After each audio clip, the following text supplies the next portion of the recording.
Siamo ormai entrati nel vivo di Miss Topolini, siamo nel backstage, nel nostro nuovo rinnovato set, dove conosciamo bene nel dettaglio tutte le nostre aspiranti al titolo di Miss Topolini. Io vi presento questa straordinaria, questa bellissima ragazza, la numero 3. Numero 3, nome e cognome? Angelica Miotto. Angelica, che bel nome, anche il nome è bello. Allora Angelica, io sono convinto che tutti i maschietti che stanno guardando adesso il canale di Miss Topolini saranno curiosi di sapere un po' più di te, quindi raccontati, insomma, cosa fai nella vita, dove esci di solito, dove vai, cosa ti piace fare.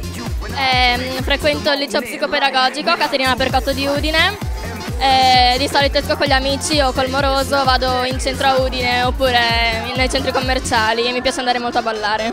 Ho capito, hai distrutto già praticamente il cuore di tutti coloro che speravano il tuo cuore fosse libero. In realtà la nostra Angelica è fidanzata, quindi felicemente tra l'altro, vero? Sì. Oh, bene, senti, qual buon vento ti porta qui a Miss Topolini? Come mai l'idea di mettersi in discussione in questo famoso, importante concorso? Hai un sogno nel cassetto, non so, quello di concretizzare una carriera da modella, o da stilista, da attrice, cantante?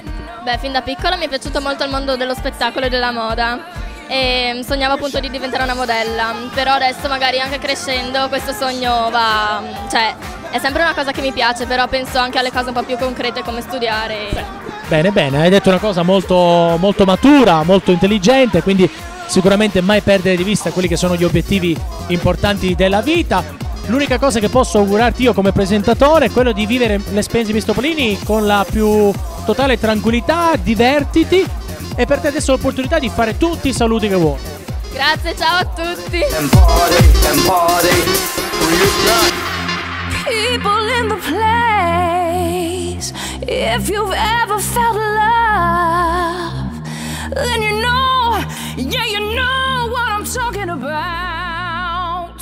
There's no getting over.